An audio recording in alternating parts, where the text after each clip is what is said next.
All right, well, good afternoon and welcome to this edition of the Phyllis Watkins Day Open House Virtual. My name is Zach. I am the Development and Marketing Director for Alzheimer's Arkansas, and I am joined this time by our Education and Outreach Manager, Gigi Gabriel. Hi. Yes, it's Gigi. So many of you probably know Gigi. If you are out and about, or if you've ever had to call for any reason, you've probably spoken to Gigi. Probably so. But we love Gigi, and Gigi does a great job at handling all of our education programs and whatnot. And we'll talk more about those here in just a second. But for those who don't know, today is Phyllis Watkins Day. Today is what would have been Phyllis's 75th birthday. And Phyllis was the founder of our organization. And she left a legacy of devotion and service for us. In 1994, she was the first paid staff and executive director of Alzheimer's Arkansas, all on her own. And she worked super hard to grow that to a staff of 6. She's been deemed a state treasure for her efforts and service to caregivers across the state whose loved ones have been affected by Alzheimer's and other forms of dementia. She started many of those programs that we know and love today, including our Family Assistance Programs grants, which we talked about earlier, and our Hope Caregiver Workshops, which we're going to talk about today. So, Phyllis was so instrumental in these educational programs, Gigi. So we actually have someone who knew Phyllis and worked with Phyllis, and is one of our current support group facilitators today, and that's CJ Shane. And so we're gonna share. We're gonna bring CJ Shane on here and let CJ share some words about Phyllis. So let me get that pulled up real quick. Take me a minute to find the right button here. Sorry about that. And there we go. Hi, I'm CJ Shane. I facilitate a support group at Park Hill Baptist Church for caregivers. I first met Phyllis 20 plus years ago in an early stage support group. Phyllis, we met together for 2 hours once a week for 4 weeks. And Phyllis took the people that had the diagnosis, and Priscilla Pittman took the people that had the caregivers. And so we'd meet together for an hour, and then we would switch, and then we would have some alone time with just caregivers or just people with diagnosis. And I just immediately liked Phyllis. She was wonderful, and she was so knowledgeable, and so she communicated so well. She was so calm and poised, and she always made everyone around her feel comfortable. She communicated so well and always had time for whatever questions that you'd have. I served with Phyllis also on a board at UAMS, and we'd meet once a year. One particular time, I remember her telling me about that she had I didn't see her real often, but that she had breast cancer, and that she had reconstruction. And I just thought, oh my goodness, this must be so hard. And I believe it was that same meeting that she brought her daughter, I think her name was Erin, with her, her special needs daughter. And she was so very well behaved, and I just admired how Phyllis interacted with her. It was just, it was so good. You could tell that she was such a wonderful mother, and such a great caregiver with Erin. Many times I would call it all over at Alzheimer's Arkansas, and she'd answer the phone. And I'd tell her, I didn't expect you to answer the phone. And she'd always say, well, we're a team here. And So that was all there was to it. No matter what I asked, she could always answer it, or she could put me through to someone that could help me. And it was just a wonderful source of information for me. She was just an incredible person who probably had a very hard life, but you wouldn't know it. She seemed to manage everything beautifully.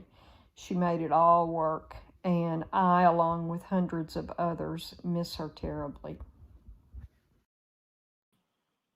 Wow, what a testament to Phyllis right there. And those support groups that CJ was mentioning, they're so important to caregivers, right? And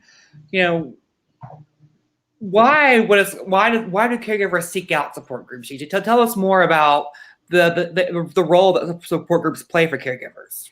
Support groups play a huge part for caregivers, and sometimes as a caregiver, you don't really think that you need support, or you don't need to be around people who are going through the same thing, but it helps in all aspects. It helps in education, because especially if you go to a meeting and there could be someone who you're just new, you've just been thrown in as a family caregiver, but then there's somebody who's been at this for 5 years. Those 5 years, their personal experiences matter, and they are always open and able and willing to kind of tell you about it, what you should do, what you shouldn't do, quick ways to get around things. And they also have resources too. And sometimes fellow caregivers have even better resources than other places because they've been through it all. And they figured it out throughout the whole, the past year. So that's a great thing. But also, you're kind of like, it's like a club you don't really want to be in, because everyone there has had the same emotions you have had similar experiences, and you form a bond somehow. And so just having that kind of support of people actually understanding you and your trials and tribulations throughout it all, it helps. It's a great thing. It helps mentally. It helps you take care of your loved one, even just by talking to the people. Yeah, and so and this organization started off as a support group. Like that was in 1984. That is what I think it was originally called something like the Alzheimer's Arkansas support. Alzheimer's Support Group of Central Arkansas is what it was called. So this started off as a support group, and and here we are in 2021, still doing those, and we have them around the state as well as Zoom ones, because COVID's kind of changed how we've had to meet a little bit. But if someone was interested in learning more about these support groups, how would they do that? Well, they could always email me or call us at our phone or hotline. They could go to our Facebook page. Our website has up-to-date things, because right now I know that a lot of caregiver groups, they really want to be safe. Because at the end of the day, a lot of us have loved ones and they are really high risk. And so we have to take care of their safety as well as ours. And so now I always kind of shoot out an email saying, hey, are you guys still doing in person? Are you guys going to transition to Zoom? So we kind of keep everyone updated. And so you do have options. But also I know sometimes Zoom and things like that can seem really impersonal, but sometimes it's easier than actually going somewhere, because you can always leave Zoom. If you're in a room with everyone, it's kind of awkward to leave. So, you always have the option to, if it's not for you, or if you're not comfortable, or, your loved one comes in, you could pause things and things of that nature.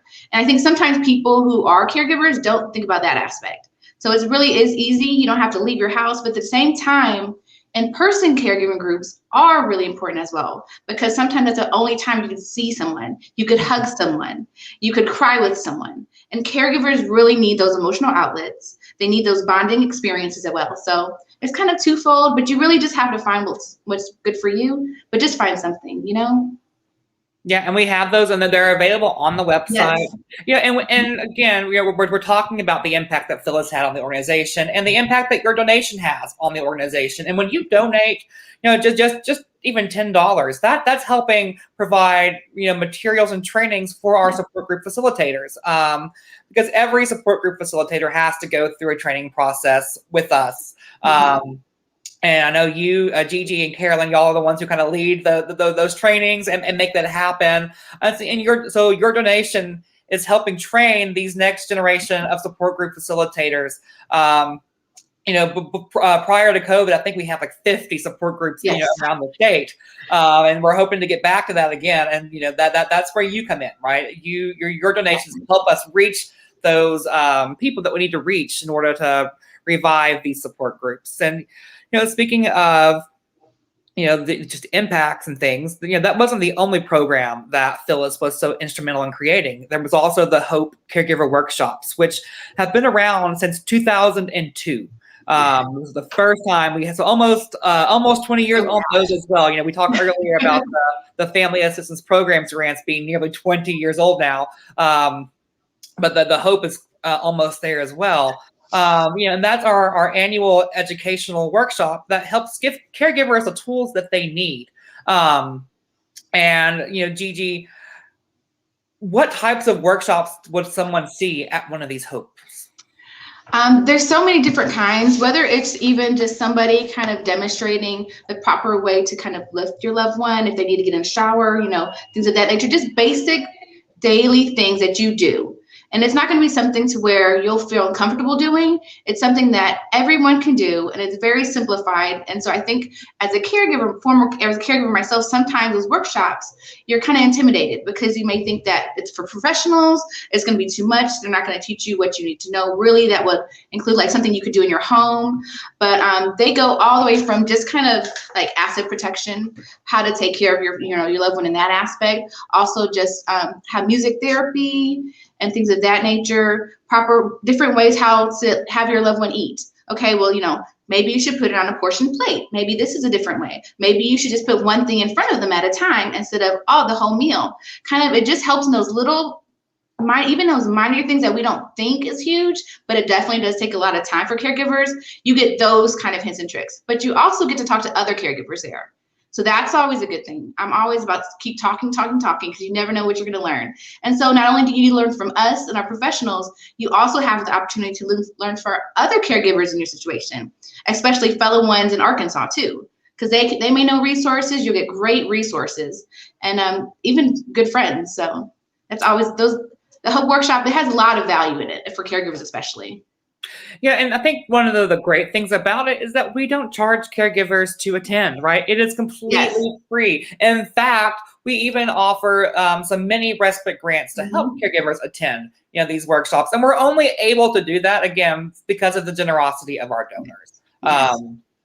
So when you donate, you're helping a caregiver to be able to attend a Hope Caregiver Workshop. And the things that they learn at these workshops are just so invaluable. As you just heard Gigi mention, I mean, the topics range from, legal issues and therapy and those connections that people make as well. And they're all super, super important. And, you have the opportunity to ensure that caregivers have access to those things.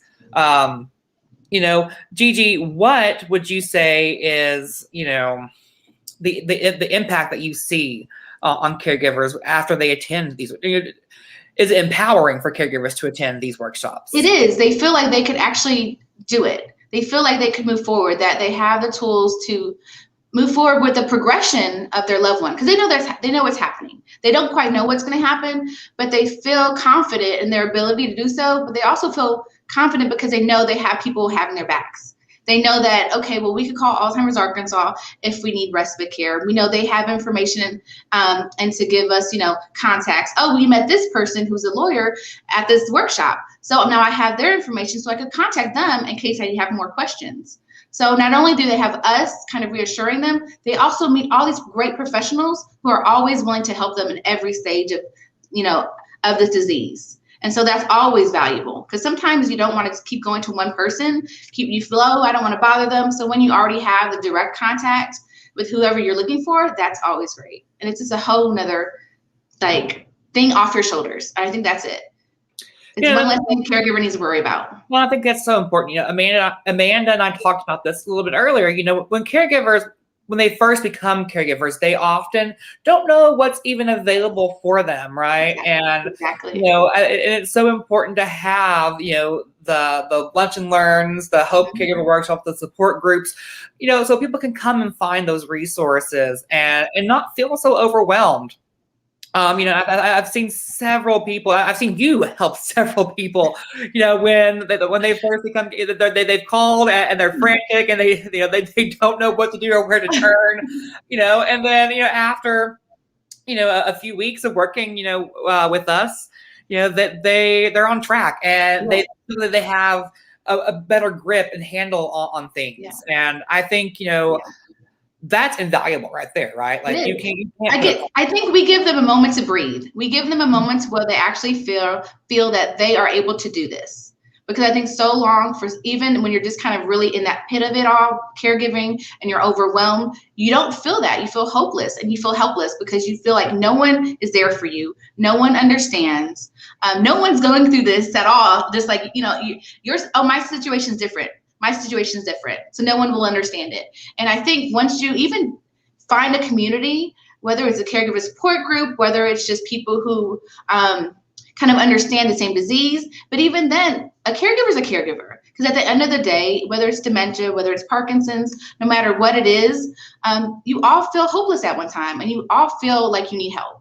And so all these caregiver support groups, the workshops and everything else, they really give something to us and help empower caregivers to kind of keep going, but also feel like they're going to make it. And I think that is so important for all of us. Absolutely. And as y'all can see on the screen right now, we've raised $1,740 of our $10,000 goal. So, we are well on our way, and we want to thank our donors who have already given today.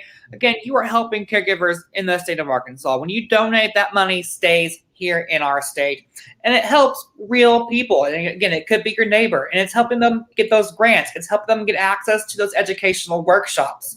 And then, once COVID, kind of changes, there's a whole lot of other things that, Phyllis was so instrumental in creating, and hopefully we can get back to some of those things. Art Together, Caregiver Night Out, several different programs that your money can help fund and create. We actually also have a very special message today from somebody. Phyllis's sister, Karen, sent in a video, and we wanted to share that with you all, just so, again, you can understand the impact that Phyllis had on caregivers across the state. And so give me 1 second, and we'll get that one pulled up too. I think I have it somewhere. There it is. Good afternoon. This is Phyllis Watkins' sister Karen. I want to thank Alzheimer's Arkansas for holding the annual Phyllis Watkins Day. I find it very fitting that her legacy is being celebrated today on what would have been her 75th birthday. Phyllis would be still working tirelessly, developing programs and anything she could do to help caregivers throughout the state of Arkansas. One thing that she emphasized over and over again was that the monies raised by Alzheimer's Arkansas stayed right here in Arkansas to help people in Arkansas who are impacted by Alzheimer's and other dementia-related illnesses. She worked countless hours developing and brainstorming and coming with whatever ideas she could to help those people who needed it. I appreciate again Alzheimer's Arkansas for keeping Phyllis's legacy alive, and I would love for you to join me in donating today to the Phyllis Watkins Day fundraiser to keep those programs going and keeping Phyllis's legacy alive. Thank you.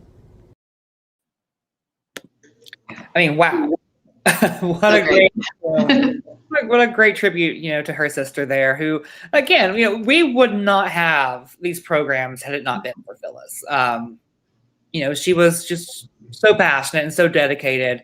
And we owe so much to her, which is, again, why we're asking you all today to help us keep those going. Caregivers across the state need our support. They need your support. And so the link to donate is in the comment section here. So you can go, you can give $5, $10, $200. It doesn't matter. Every little bit helps. You can give anonymously if you wish to do that as well. And even if you can't give, share it with your friends. Share this on Facebook. Get the word out there.